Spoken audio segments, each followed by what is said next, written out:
The views expressed on this episode of the Came to Believe Recovery podcast do not necessarily reflect those of KHLT, Take 12 Recovery Radio, or our affiliates. The opinions on this episode should not be taken as medical, psychological, or professional advice and are those of the host, co-host, and guests. KHLT and Take 12 Recovery Radio are not affiliated with any particular 12-step fellowship.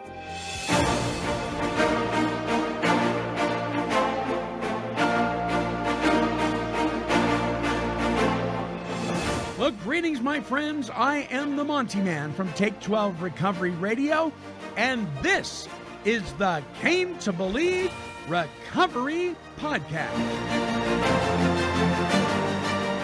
And now, here are your Came to Believe Recovery podcasting broadcasters to launch us forth on this week's show.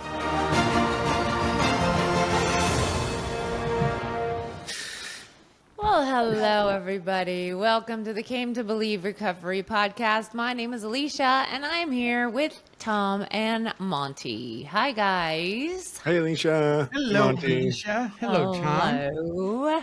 You guys look chipper today.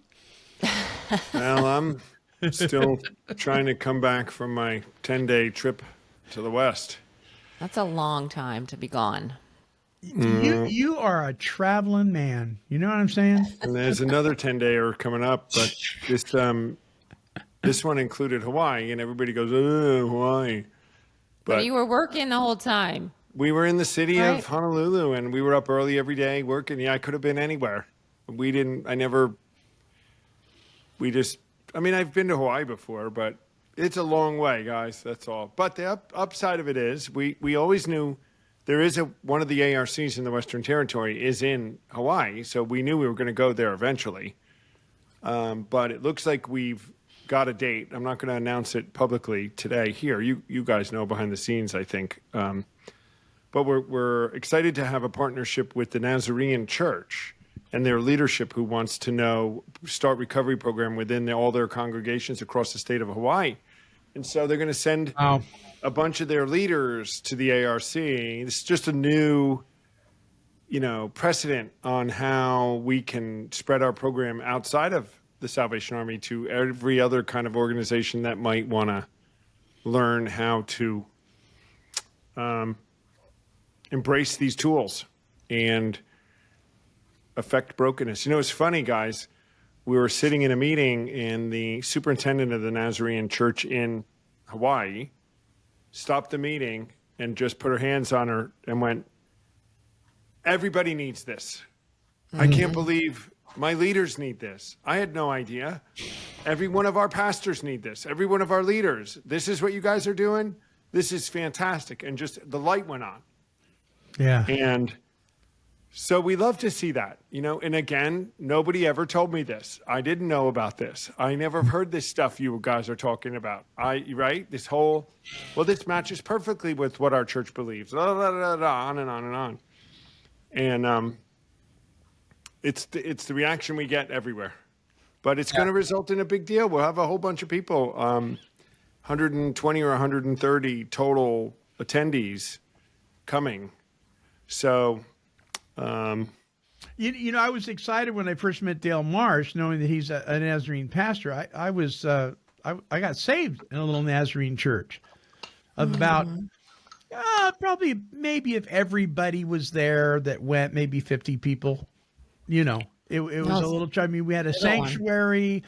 The pastor, Glenn Schaefer, he preached and he'd kind of step on his tippy toes, and his eyebrows would go up, when he would preach. He had these huge eyebrows, and we had an organist, right? And that was pretty much it, and then we had a youth guy, but it was the youth group, maybe was about 8 kids, that kind of thing. What city was this, Monty? In Petaluma, California. Yeah, Little Nazarene Church in Petaluma, California, and which is about 50 miles north of San Francisco towards the coast. Oh, okay. Yeah. So I've got a soft spot in my heart for the denomination of the Nazarenes being saved. And I got a lot of real stable biblical education from that organist. Her name was Georgia Hale. I'll never forget. I had a crush on her daughter, but her daughter unfortunately did not have the same feelings towards me. Imagine that. Yeah, imagine that, right? but how cool is that? And then when I found out that Dale Marsh, was a pastor from the Nazarene Church, and it's so interesting how things come full circle. It never ceases to amaze me. Yeah, super stuff. Let's see here. So we got a topic. A great topic, lessons learned, that Alicia, that you've come up with that we're going to talk about here in a minute. But first, it's time for the Came to Believe Recovery Icebreaker. Yes, It's that time of the show where we ask the question, what does Alicia's shirt say? yes. Says. Uh-oh. Yes. Read the Bible or Legacy Guide or whatever. Yeah. Pray and lift heavy things. Read, pray, and lift heavy things. That is very cool. And repeat. And Right. repeat. And it's an official Came to Believe logo It is. shirt, isn't Lisa made It this is. for me and Tom, and it's on a sweatshirt. I think people can get this on our That is website. cool. I still want my Came to Believe coffee mug. We have Somebody. those. Oh, Yeah. they're And out of that- print now. I That think. came about when we were talking in a meeting one day, and Alicia said something like, "Yeah, I read in the morning, then we pray, then I lift, and I do it every day." And Lisa's like, and as we were talking about it, Lisa was designing the shirt and goes, "That's a shirt for Alicia," and that's how it started. Is Lisa had a one-off shirt made for Alicia with that on it, Oh, that's cool. right? Yeah. And we gave it to her, and then I got one because we could get a second one, and now we are offering it. Now people order it. Oh, that's cool. I have a Order it. So you sweatshirt. could put it on shirts or with it. sweatshirts or hoodies or. Yeah. Well, But and it's she mantra for lifts us. heavy things because look at that coffee cup. I know it's huge. Well, there's a story. We both got those cups in Indiana In Indiana in 2021 or something, at a and 99-cent store. the 99 cents. So Oh. we needed big cups to drink coffee at this retreat because they had for something. I forget why we got them, and mine was blue, right? But then, And it then wouldn't fit in your suitcase, so It you wouldn't threw it fit my away. suitcase. It was so big, so I left it somewhere or did something. But I kind of miss I it now. 'cause travel with this. You guys know I take it to every You do. retreat with You me. do. That It's- cup When it shows do up. not break. I'm I gonna wrap start, it in stuff to keep it safe. I'm gonna start bringing one of my gnomes. You should. I That'll be know. your thing, and this is Yeah. my thing. No, you shouldn't. Yeah. The traveling gnome. The problem is there'd be an there's argument many amongst all the problems. gnomes on which one gets to go because they tend to argue a lot. I've Well, noticed. rotate. They can take turns. We're really going to drive poor Tom crazy. All right, we'll be back right after this with the topic. Lessons learned. Hey there. If you're one of our listeners tuning in on a major podcasting platform, did you know that you can watch us broadcast this show and all of our episodes on YouTube? That's right. You can see our smiling faces and positive demeanor in the video versions of our broadcasts. Simply visit our website at take12radio.com and click on the YouTube icon. And don't forget to subscribe to all of our shows for fun and for free. That's take12radio.com. Just click on the YouTube icon. Came to believe in a moment of grace. Found the truth staring back in my face. Okay, I forgot something very important. Very, very important. Today is National Clean Out Your Computer Day. So, this is the day to do it, man. This is the day to do it. Doesn't sound like much fun to me, especially with all this junk I got on my computer. But useless and mindless information. I'll roll through them really quickly, and then we'll get right into the topic. Riding a roller coaster can help you pass a small kidney stone faster. If it goes upside down, maybe. Yeah, Right? yeah. The fear. Oh no, I'll leave this one for last for Alicia. This is for Tom. The word "go," like living in the go. Go is the shortest complete sentence in the English language. That's cool, huh? Well, what about no? I was gonna say, yeah, but no isn't an action. Go is an action. No, it's a Wow. complete sentence. No, you're Complete sentence. busted. The shortest You're complete busted. Yeah, Oh that's not boy, true. yeah. Fact checked it, didn't he? I fact checked you. That dog. No, because that's a big one for us in recovery. Yeah. No is a complete sentence. What about yes? A complete Yes sentence. is a complete sentence too. What about stop? Yes. Okay, Quiet. we just ruined it. Okay, Quiet. quiet. How about shh? Is that a word? Mm-hmm. That's not a word. Okay, the fear of beards is called pogonophobia. They're Pogonophobia. afraid of beards. The fear of beards. Yeah. Never Now, heard of it. if you had a fear of them, it's been lessened, right? Because your hubby trimmed his quite a bit, right? Right. Yeah. But I don't have a fear You of don't have them. a fear of beards. I like them very much. Yeah. Oh, good. Well, I have a fear of people with them sometimes. Do you? Thank you. I'm not afraid. Because of they you. look scary. I'm not afraid of Monty. I'm concerned about Monty. And a little nervous. But Well, this is a loaded topic. I mean, it really is lessons learned. Oh boy, oh boy, oh boy. Sometimes very rewarding to look at. Sometimes a little painful to look at. Right? You know, I love what you said in one of your talking points, Alicia. When you said, "Don't always know when I'm doing God's will, but I sure know when I'm not." I heard that at the last retreat. I forget did who ya? said it. It might have been Dale Marsh or Roger. Someone said it, and I wrote it down. Wow, it's really good. Truth be told, I mean, if I'm really honest, I may have said back when I was in the behaviors, I really thought I was doing God's will. No, I didn't. But there's probably some things that you just didn't know back then that that's, you know that's now. true. But it's particularly the things that I was doing that were inappropriate. I knew it. I knew. Now I interviewed a gentleman that is going to be on the show on the 17th, named Paul H. And he is the host of Three Legacies Recovery Recordings. That is part of our recovery, our podcast network here at Take 12 Recovery Radio.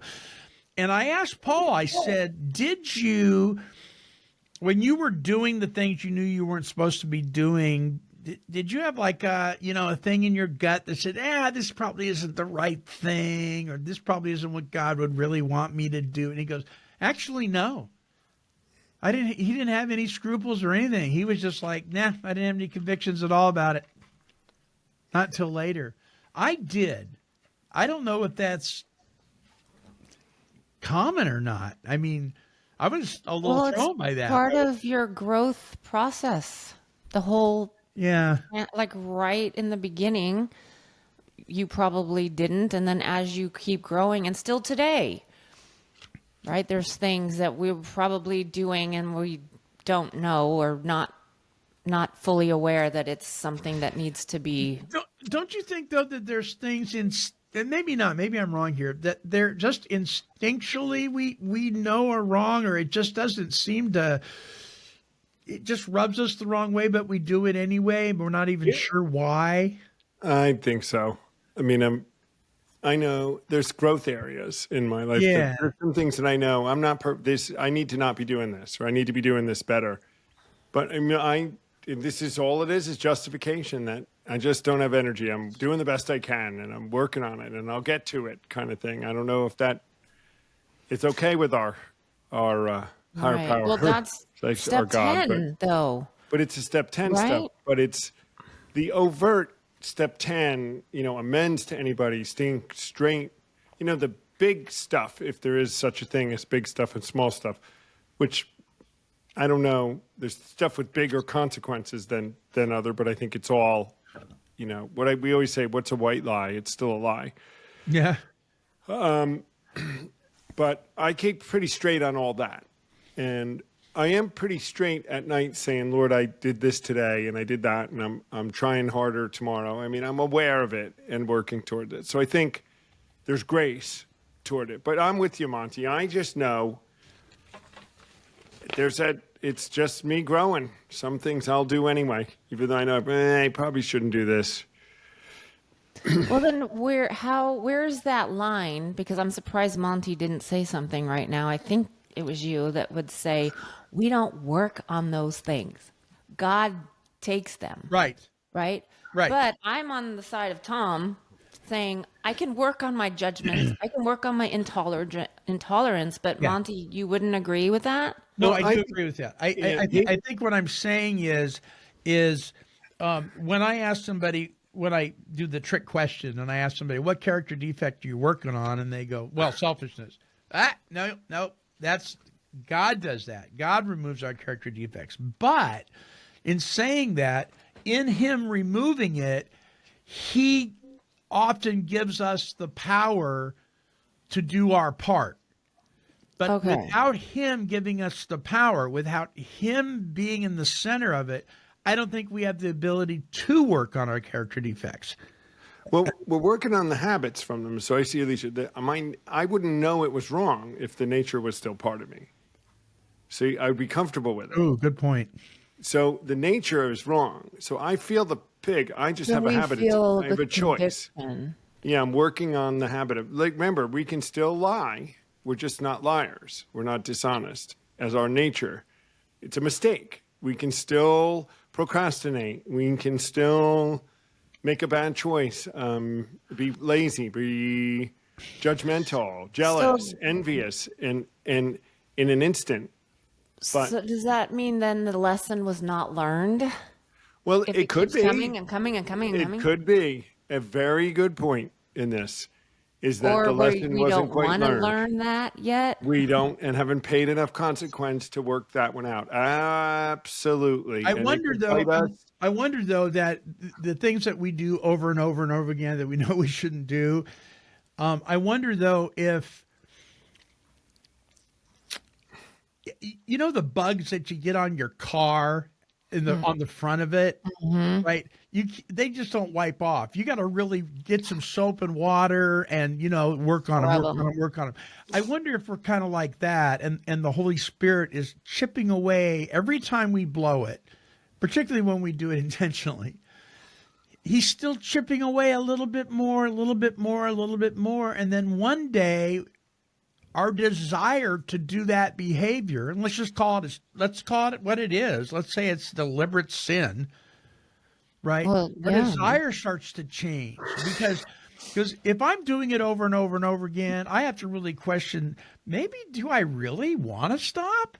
Maybe my desire is that I want my cake and eat it too. I still want to kind of do this. But then later, after the Lord's chipping away at it, something starts to change. There's a movement, and my desire it's just like not as strong. So I'm wondering if God still isn't at work even in our rebellion. Oh, I'm sure he is. I would I've say. had something happen recently. I'm trying to think the example. Something just happened recently where I didn't take some action I should have taken. And, I procrastinated and I let it go. And it bit me hard. And I knew that, I knew this was going to happen. I knew it. I knew I was Yeah. going to hold off. I knew it. I've done this. I mean, I do it much less than I used to do. Used to do it on everything. And once So in a then while. what did you do? Did you say, okay, Well, I had I to pay the learned that consequence. lesson? I had to pay the consequence, and I kicked myself. But what I did do, guys, is I didn't say I'm worthless, no good, and terrible, and it didn't work. I said, Tom chose to allow this thing, and I didn't do what I should have done about it, which is take the right action. And so, lesson learned. Yes, I'd sit back going, I'm not letting that happen again. And these days, I generally don't. I generally learn the lesson. So that's the point here. When I tell that story, when I was woken up and had that overwhelming feeling to go to the city, right? And I didn't go. Next time I got that feeling, I went. But those are kind of those are micro examples of lessons learned, but I try to learn them. I mean, those that break the habit and then learn from and grow. I think we like big lessons learned, and then maybe I'm off here, are things like financial management and relationships, and like going into a relationship with certain expectations or lack of, and certain desires that in That's big a picture lesson learned. Yeah, and I'll give you a couple examples. I'll get pretty vulnerable, but going into, money that you just, without, how many times are we burned? How many times you put something on a credit card and then you're paying interest forever? I mean, when am I going to learn the lesson that you need to just pay for what you can afford because you're paying over time, and it's a selfish and self-centeredness. It's a I need it now kind of thing, right? Those kind of things. Or if I've gotten myself in such a jam that I have to use a credit card to get out of it, couldn't I have seen that coming kind of thing? And those things in life, we all, I think, human beings, if we don't learn them, we're just doomed to repeat them over and over again. But And that's okay. to Can what? we keep doing the same thing over and over and over? Well, no, it's not. But we do. Not okay. I'll do it in one category and then fix it, and then another category and fix it, and another. When we have complicated lives, and then it'll rear its head here and there. I mean, some of those things, like the newest guitar I bought it with cash. Right, I didn't Well, put it on that's a a credit good card. thing. Yeah, Right. you learned So- your lesson. And Did that feel good? It feels great. Yeah. Cash. Doesn't and it? what I did was and there was a huge temptation to buy the version that would have been on a credit card. Yeah. To make the same case I would always make. I can pay over 3 months, and I could have actually. I mean, that wasn't something I couldn't do. But it really wasn't the smart thing to do. It really wouldn't be with things going on in my life. That would not be a great decision. And I had a little poke in my spirit, and it was the red flag. And I said, nope. And as I walked out of the store with the one that I could totally afford and pay for, it plays wonderfully. I am having so much fun. So that's a lesson learned. Like, I don't make those kind of decisions anymore, Right. which I used to. Right. But in relationships now, and I'll be vulnerable. Oh, there you go. Here we go. Here we So- go. My first, my mother, quick story, never said she loved me. I think she did. So I will get something. Don't bash your mother. But I don't want to bash her. I think she did, but she never said it, ever. And didn't really act it.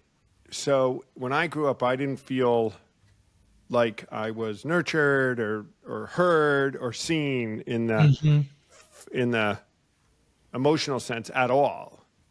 And so what we do is we look for a woman.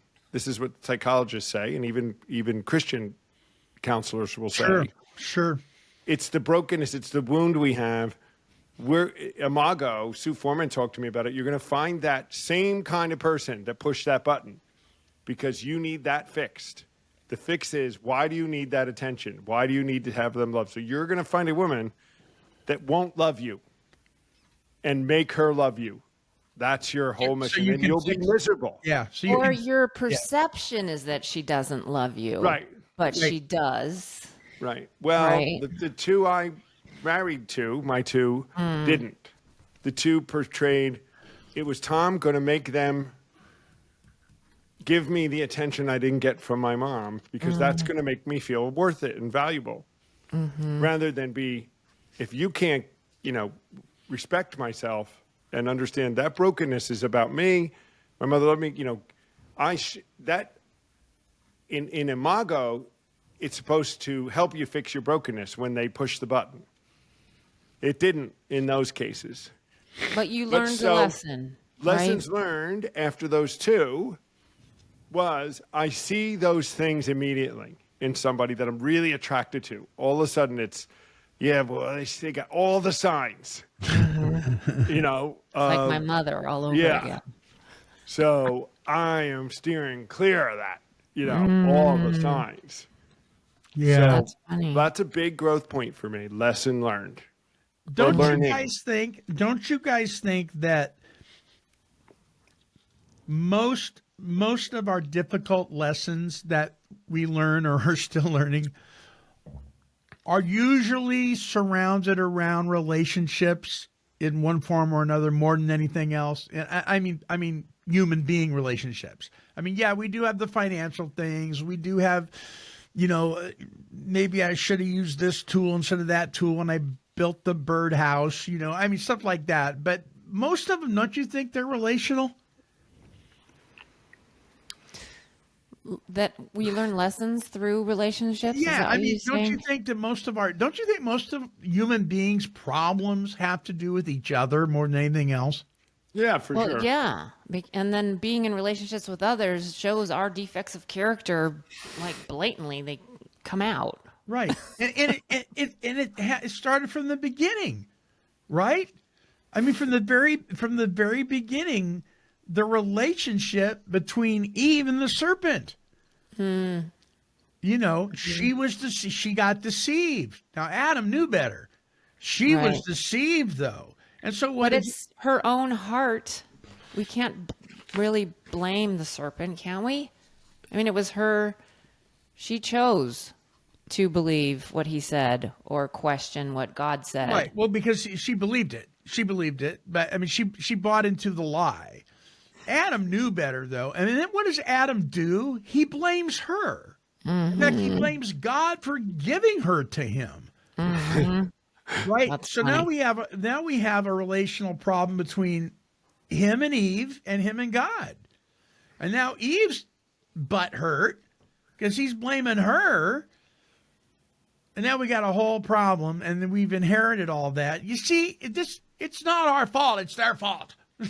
Crazy. See how we are, and so I think this whole relationship thing, because I'm like Tom, I'm like you. I think so. One of the things I was thinking about, one of the biggest lessons I've learned was, and this is going to sound callous, and this is not. Please, listeners, do not take it this way. I do not believe there's anywhere in Scripture that tells us we are to trust each other. I think Scripture teaches us to trust God and love each other. And for years, I was putting trust in people. Well, and so my excuse was, well, I just have a trust problem. And then somebody pointed out, what makes you think that you're supposed to trust me? And I went, well, aren't I? No, you're supposed to trust God and love me. You better be trusting God to work through me, not me.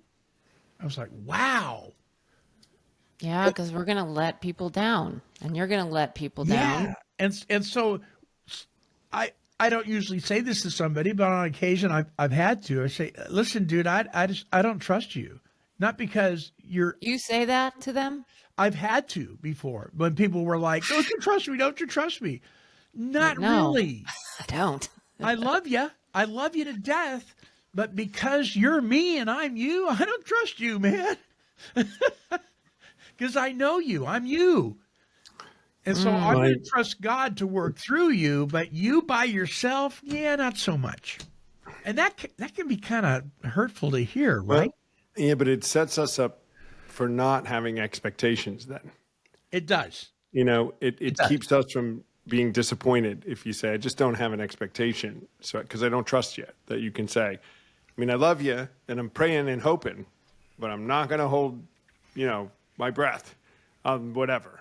I'm not putting you on that trust pedestal. I'm not doing that. I'm not going to say that you're never going to fall off of it because you will. Well, trust indicates that you're trustworthy. And trustworthiness comes over time.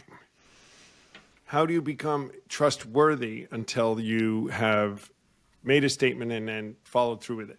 You've become trustworthy. So we shouldn't trust anyone initially, except for you just assume when someone tells you something, they're telling you the truth, right? And then this is our old thing. And then when we don't tell the truth to everybody, you know that about 20% of the time people are just people pleasing you and they're not telling you the truth, and puts this whole thing in fact that they, just because they said it doesn't mean it's true. Yeah. We should learn the lesson that people just think when you say something to them, it's true. Maybe it ought to be, right? Well, Just a thought. so I think I Right? think I think it is more powerful and means much more to me that you love me than trust me. It really does. And so then when I do fall off that pedestal that I never asked to be on in the first place, you're going to love me anyway. And I'm going to love you anyway. And Good so, point. because Because- Tom, I was so emotionally dependent on other people. It was the biggest reason that I changed the way I wanted to change the way I felt. I was so butthurt every time I turned right and you said you should turn left. You know what I mean? I was a walking emotional wreck. I'm not saying I've perfected that, but I got to tell you something. I don't recognize that guy today. I just don't. Who was that? If trust is your measure, you're going to fail. I mean, I don't want anyone to count on me to do always and say the right thing all the time in order to love me or be. So, and this I think is a really great trait or a great thing that we all have as recovered addicts, because boy, if were held accountable for everything we did and said, Oh man. if we haven't learned, hey, I've said this many times to people, listen, I'm not holding you to that. Nobody's perfect, but I still love you and care, and you can get recovered. You aren't going to be perfect. You aren't. And you're right. If I know I can love you, and it's not just that we can be trusted, but trust. If I am defining my relationship with anybody on 100% trustworthiness, I'm setting myself up for big disappointment, I think. And But that's if I not on the do- other person. That's not on them. That's on That's you. not right. If I set them up to love them and just be open and honest, when they fail or make a mistake, it's not as hard, and you have grace. We can give grace and say, well, that was just not personal. They might, or maybe it was personal, but you can work through it. I think there's just a different. I'm with you, Monty. I don't know if I'm saying this right, but the better way to be is to be love-based, not trust-based. Not that we aren't expecting people to do what they say they're going to do. Yeah. But don't hold it as the standard. What I need to do is love you no matter what. But I Right. definitely don't have to trust you. Right? And I always say this, we don't have to be friends with everybody. We have to love everybody, but you don't have to be friends with everybody. Right. And I think it all lies in expectations. Like, are we expecting our friends and family to be perfect? That's stupid. But I think we do. And then we get all butthurt or upset when something happens. And like, that's life. And then you communicate or make an amends, and then you grow through it. But I think maybe my expectations are too high. But I don't know. And then lessons learned, as you guys were talking, I was thinking, I've learned the lesson, though I have to remind myself of that certain people in my life, my mom, loves me in the way that she loves me. And I can't expect her to love me in other ways. And I have learned to be grateful for what I do get from her. I So guess. would you say that when you've come to a place like that, I'm going to look at one of these other talking points you put here, that you've learned to be still and stop striving? I have not learned that. I have not. That is something I feel I'm like driven by grit and discipline, and watch me do this. And I gained 10 pounds, watch me lose it. And I did. And it's just Yeah, but isn't it a unique balance though? Because I think we need to have some fight in us, right? Yeah, to but be able to survive this world. But at the same time, we need to know when to go, okay, I surrender, right? It's okay. It's like that. We cease fighting anything or anyone, even alcohol. That doesn't mean we don't take a stand for things, but it does mean, I think, that we don't fight so much that we knock ourselves off our emotional center and then we're a mess, right? Well, I mean, for sure. I mean, what's this fight about? What's this discipline about? What's behind this Yeah, it's rigid not a good striving? motive. And I if it's think not it's right, check your 'cause I'm motive. not good enough. Because the same past There stuff you that go. you mentioned, I didn't have a dad, so I like, and then my mom was working full time and not there, so I feel like I have to be perfect. I have to do everything right. I have to make everything happy and everybody good, and then I'll be loved. And it doesn't work. See, and I'm you know that. exhausted, And you know it doesn't work, right? It's but like I the person, keep doing it. it's like the person that says, "Well, I just don't feel worthy," and I'm like, you know why? Because you're not. It's his You know, worthiness that makes you who you are, not yours. It would really help, like, if you did more bacon and stuff at retreat when you cooked us breakfast. Bacon. You know, yeah, put some bacon into I think a little. We had extra- bacon last a joke. retreat. Okay, to we make need to it- double yeah. up on it because We I'm need to coming. double in. We're like, yeah, because, you know, look at Yeah. her. She's thinking, and watch, there'll be so much bacon at the next one. I and we am. don't know I'm what like, the- oh my gosh, I love didn't do enough bacon. And If I you know guys Mowdy don't know, doesn't like sausage. And I'm Yeah. like, Alicia's generally our breakfast cook at the Airbnbs. We come down and there's a huge breakfast Eggs made and for us meat. all. It's all, Well, which and is I don't- great. I try very, very hard to make sure I don't eat before 12 or 1. But then you make this breakfast with the bacon and the eggs, and it's like I don't eat it. You don't have to eat it. oh, but I Let them love eat it. I love it. I love the eggs and the bacon. But yeah, I guess, I mean, that's a lesson that I'm learning, I guess. I haven't learned it. Well, I'm let's talk about that. striving. Yeah, let's talk about that striving. And I've known you a few years now, and I've seen you grow a little bit in some things that you were harder pressed at than you are now. Like, And- what? Yeah. Like the way she feels about other people's behavior that she doesn't like.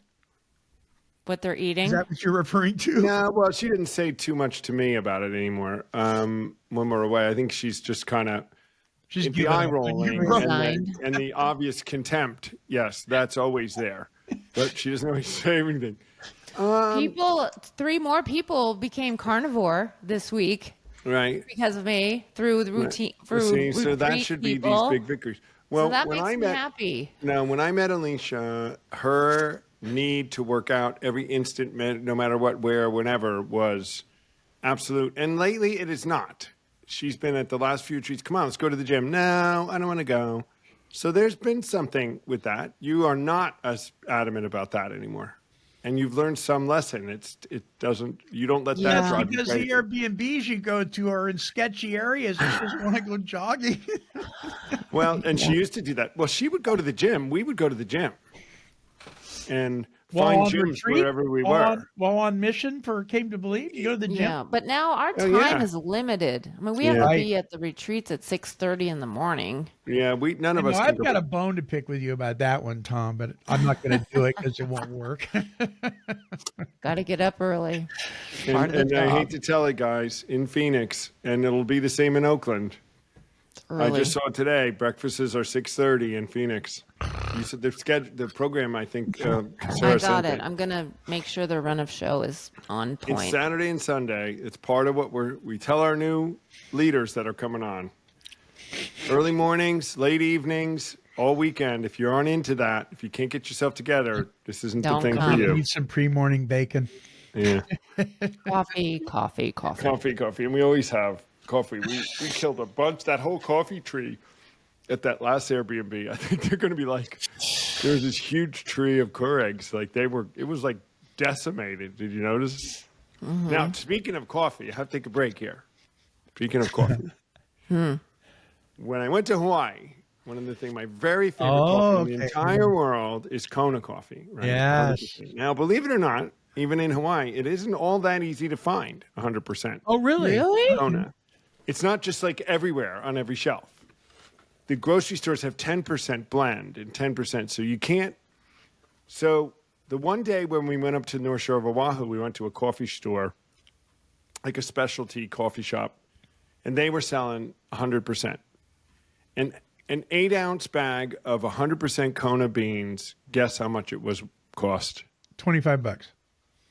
Oh, you are 40 way down. bucks? $62. What? Wow. Did So, you buy it? Marsha. No, I put it back. I said, I will. Well, how Lesson much learned. is a cup of it? Well, I mean, it would be, I mean, that's like 8 2 pots of ounces. coffee, 3 pots of coffee. I mean, it's just $62. I said, no. Now, Oh, we went, the last time I was in Hawaii a couple years ago, and I have a friend that lives there, and she picked me up at the airport, and I wanted Kona, and she took me to Costco. And I said, no, you don't get Kona coffee. She goes, no, that's where you get it, Costco. Really? And they had bags of 100% beans, and it was such a price. And so on our last day, we went to Costco in Honolulu, which is its own experience, guys. Talk about patience and tolerance. there's so many We people. were 20 minutes trying to find it. It's literally like the busiest Costco in the country, they say.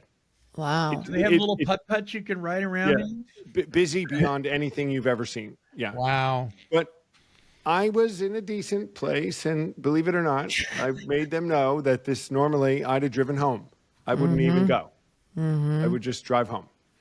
So we go in there, and we found 100% Kona beans, $20 a bag Wow. for 100% beans. Wow. So I did buy 4 bags, one for Lisa, if you're listening.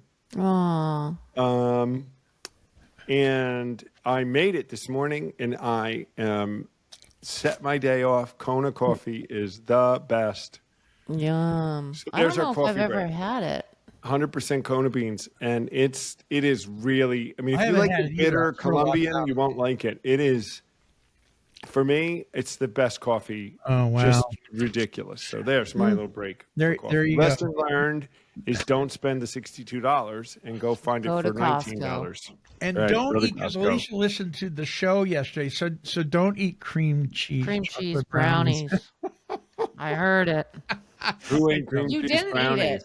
No, I Right, didn't eat it. No. It was the day of cream cheese brownies or something. Yeah, Yes, it was we- Monday was National Cream Cheese Chocolate Cream Cheese Brownie Day. And we Well, mentioned it for Alicia. cream Yeah, cheese I is carnivore.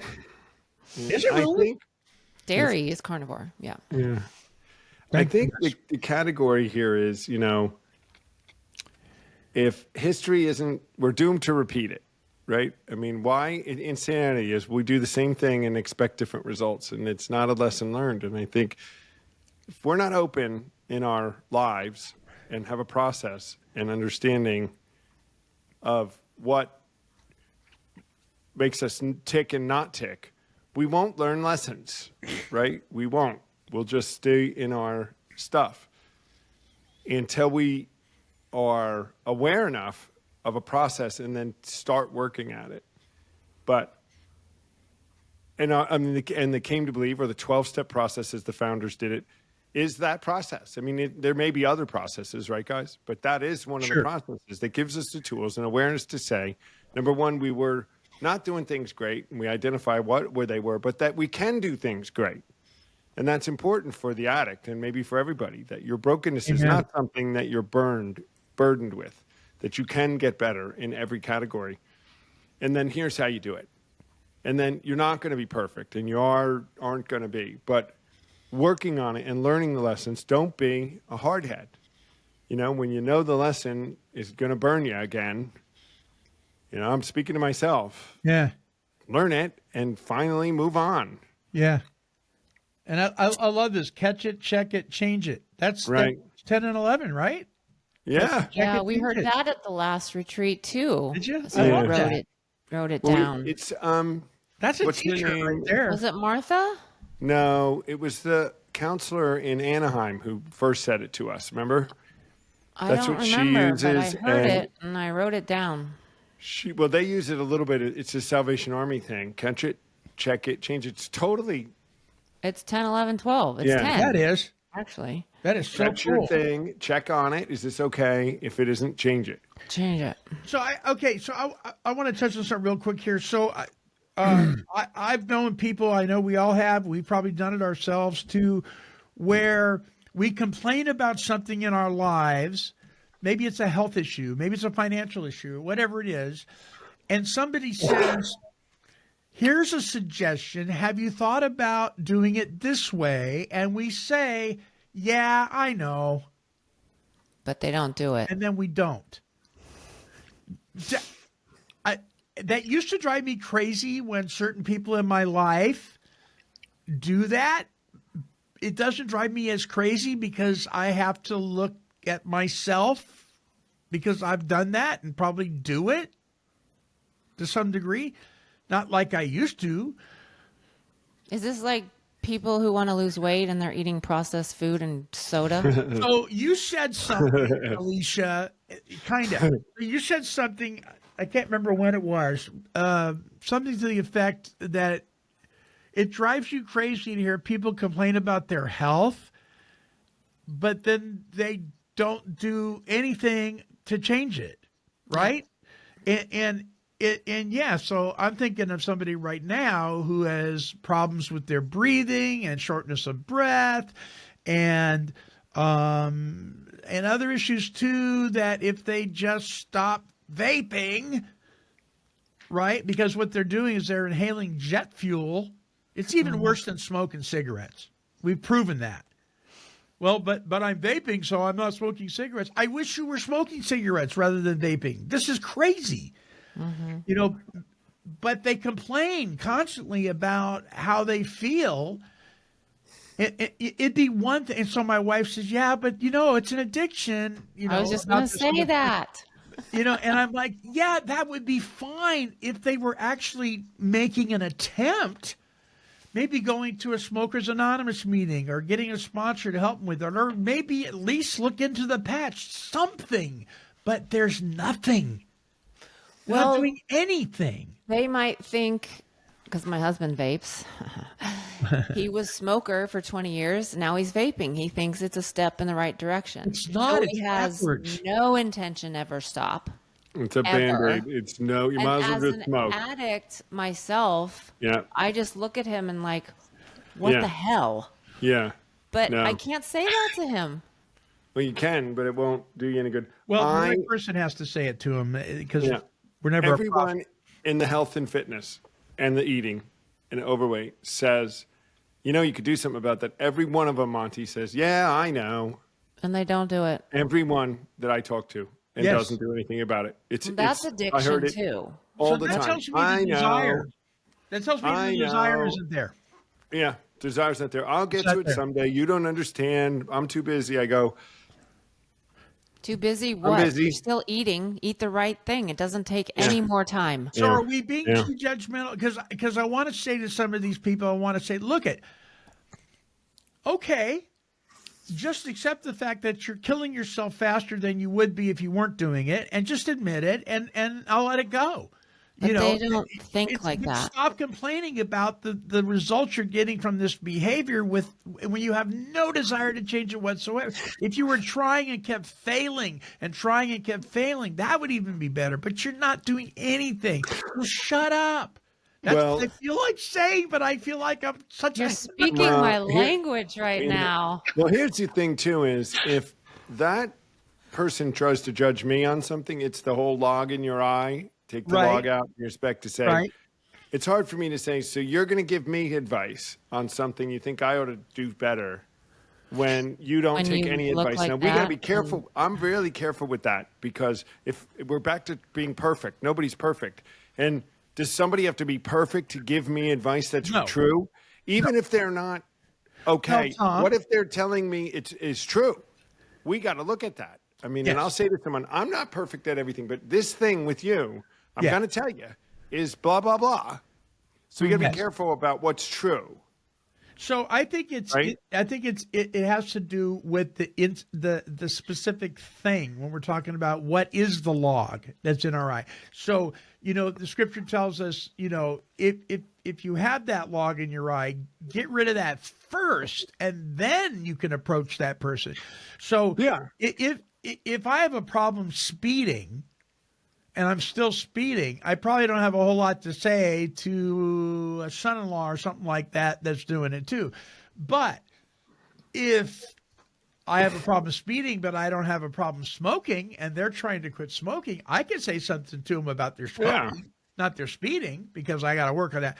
But I'm clean when it comes to the smoking thing, so now I can say something about that. So it doesn't mean that we can't say anything. It just means in the specific area that we're addressing, if we're not doing anything about that in our own life, then we lose our credibility, and so it doesn't do any good. Well, I mean, and I think even that, though, you could say it in a way, you could be a speeder and say to another speeder, you shouldn't do it, and neither should I. I mean, I can tell you, if you ask me whether you should speed or not, I'm going to tell you no, because there's tickets. But And yes, I you do can it. I'm hold taking a each risk. hold You're each other calling- accountable Work on it and help each together. other. We can, You know, yeah. I could say, yeah. I mean, it doesn't, because I speed doesn't diminish the truth that you shouldn't speed, right? The truth is neither should I, but I could still Yeah. tell you that. It's still a truth. But then people get their, But you know, who this is going to We're getting sound deep. terrible, but who am I to tell someone else how they're supposed to eat and how they're supposed to look? It's none of my business, but it pisses me off. well, you do take it personally. Pisses me off. You that take it they're- That's personally. the problem, because I Yeah. think it is our business as brothers in the Lord to help point Our out body is a people- temple. things No? that are in people's lives that are harming them. It's all in the approach, though. It's all in the approach. And if we're doing it because we're taking it personally, then we're probably the wrong person to say something. But somebody needs to say something. Somebody needs to stand up and say, no, this is wrong.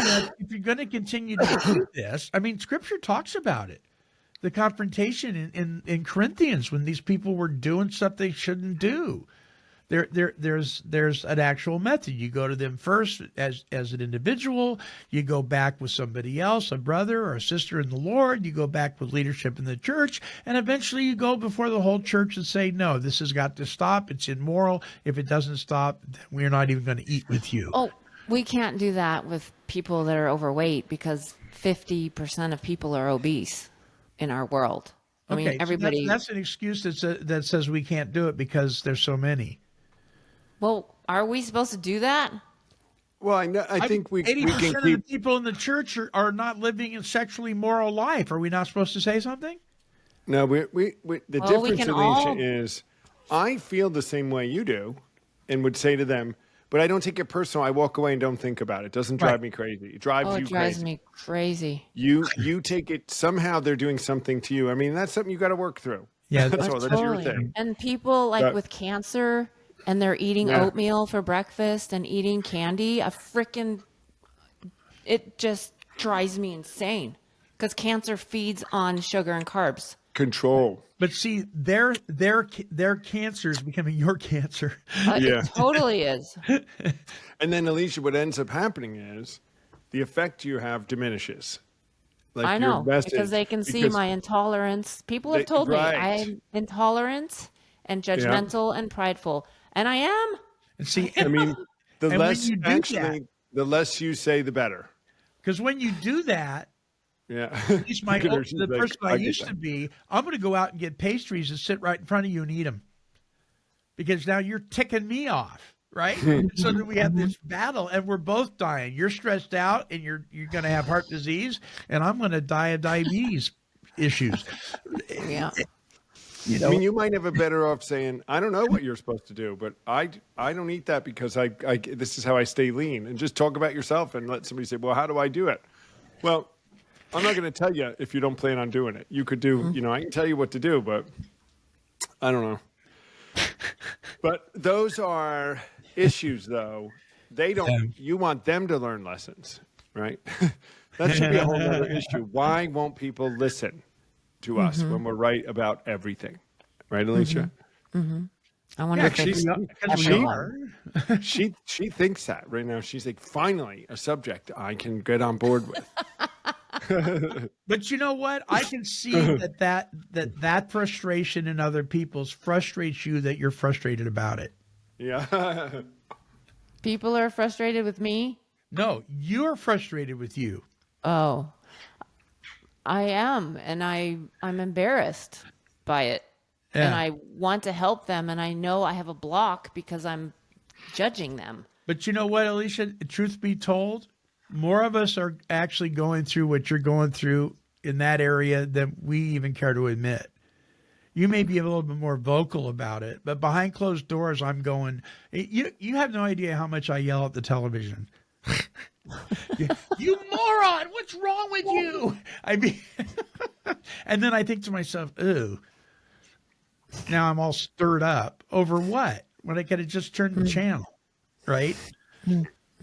I watch the gym every day. I shake my head, and if I'm there with my friend, I say, "Look what they're doing! How stupid! my What a gosh. waste! It's just a waste of time. How I've sent you and I'm judging videos it. of people in the gym doing stupid. Oops, Well, sorry, you block that guys, out. Let's see, There that's are- at 5619. I get videos from Costco. I get videos from from Alicia. I went to Costco yesterday and I didn't take any videos. You did. None. I just See, diverted growth. my eyes. Lesson learned. Growth. I used to get a video almost every time she went to Costco. You go to Costco and you video people? Yeah, because they have cookies and donuts and bread and they're obese and And it then she drives me sends it to me. crazy. Yeah, They she have sends no it to me. meat in their cart, and then they wonder why they're sick and obese and a diabetic and have a heart attack. It drives me Look at her ass. crazy. She's only look at her. Okay, this is a perfect segue into our closing song. It really Yes. is. Oh my gosh. Now All right. people really know who I am. Yeah, Alicia at Came to Believe Recovery. Right. Email me. Yeah. Okay. So, by the way, Tom, I need to get a Came to Believe Recovery email address. Lisa can do that for you. Yeah, that's a Lisa thing. Okay. Well, when I ask her and she asks you, will you tell her it's okay? Because I feel so. I don't know. It I feel depends so alone. Depends if you're nice to me and all these things. You're my hero. You know, Roger is coming to Sober St. Patrick's Day, and he wants to be on the banner and hold the banner. And he's got to be nice to me. It's been quite fun to have this power over Roger. Wow. He's You know, coming to New York to do Sober St. Patrick's Day? He's paying his own way. Yeah, it's all Wow. everybody pays their own way to come do that. But yeah, he wants to come do it, so That's he's pretty coming. cool. But I have the say of who gets to be on the banner. I've Wow. decided that. So he's lost his spot and gained it several times over the last couple of weeks with his actions. So Captain Tanya Garrett has lost her spot on it for a couple years because of things. We told her not even 2026 can she have a spot on the banner. Wow. So Goodness sakes. anyway, yeah, we got to go. We got to All roll. right. But that was Okay, you guys. Closing thoughts. Do what Alicia says, and all will be well. Yes. If you go to Costco, buy meat and eggs only. Period. The end. I have a list. Get Montia an email and a Came to Believe cup. Yeah. What Lessons does Monty learned. have to do? What do I Lesson have to learned. do? Don't Stop bring the yelling at his gnome TV. to Phoenix or wherever you're coming next. Don't bring it. Bring it. Oh boy. Now look.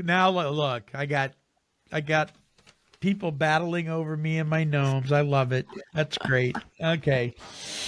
All right. I got to look for a gnome that looks like Tom. That's what I got to do. All right. Listen. No, you don't. Our closing song is by Mr. Brian Duncan, originally from the Sweet Comfort Band. And interestingly enough, it's called Second Chances. Yeah. So here's Brian with Second Chances.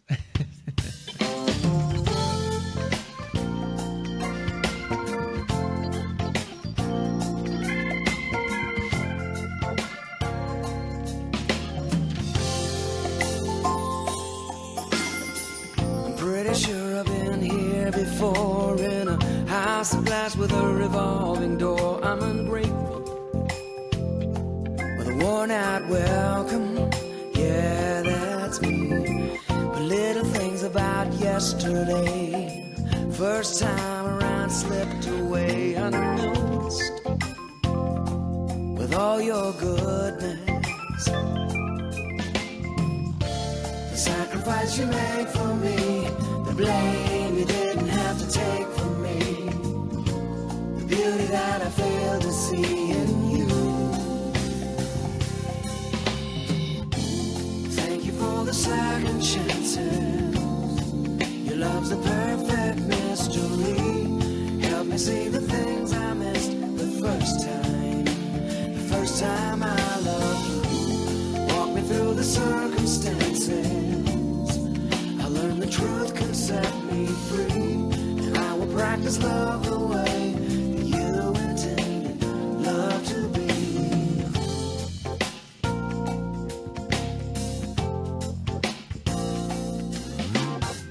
I get lost about every day, and I hardly think about the promises that I broke.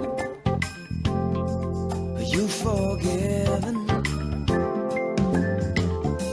and then I turn right back around, and I lose the love that I thought I found without asking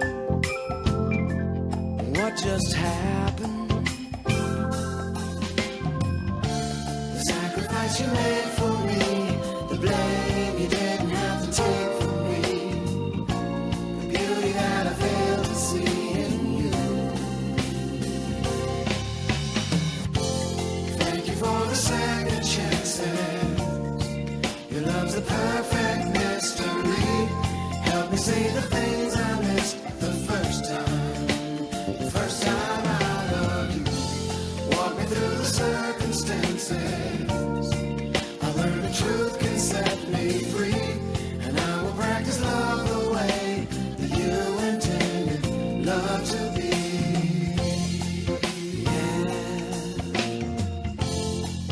Come to think about it, I wouldn't learn a thing without you.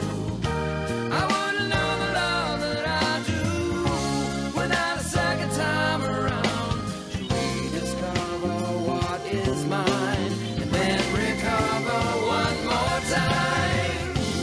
Thank you for the second chances. Your love's a perfect mystery. Help me see the things I missed the first time. The first time I loved you. Walk me through the circumstances. I learned the truth can set me free. And I will practice love the way you intended love to be. You intended love to be. You intended love to be. Second chances. Love to be. You intended love to be.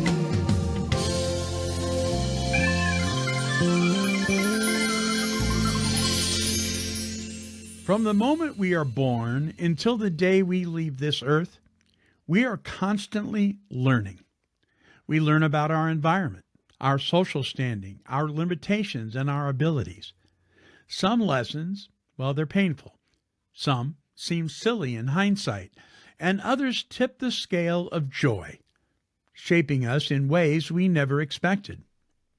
It's safe to say that many of us have experienced lessons we would rather forget. Yet, whether we like it or not, every lesson serves a purpose. The real question is, how will we respond? Will we allow these lessons to help us grow and mature, or will our frustration with them cause us to remain stagnant, perhaps even moving backward rather than forward in our personal and spiritual development? Well, steps 10 and 11 of the 12 steps provide powerful tools that allow us not only to learn from life's lessons, but also to appreciate them. They help us navigate the roads of life, whether rocky or smooth, guiding us toward the destinations that God intends for us. Ultimately, the choice is ours. Will we embrace life's lessons, using them to propel us forward, Or will we resist them, missing out on the growth that they offer? The decisions we make can shape our journey, influencing how we serve God and those around us. It's something to think about. Came to Believe Recovery strives to create and promote opportunities for life-changing spiritual experiences for individuals and families suffering from all forms of addiction. For more information, help, and support, visit cametobelieverecovery.org. I'd like to thank you for allowing me to be your host on this episode of the Came to Believe Recovery podcast. And I would encourage you to like, bookmark, and subscribe to this show. When you do, you will join the Take 12 Recovery Radio family and will be notified of all of our recovery-focused shows throughout the week. Until our next broadcast, when we provide the essential spiritual tools needed to thrive by sharing our experience, our strength, and our hope through our stories of how we came to believe. This has been a production of Take 12 Recovery Radio. Kitty, kitty, kitty. Meow. Woof, woof. This has been a Chicken and a Pig production.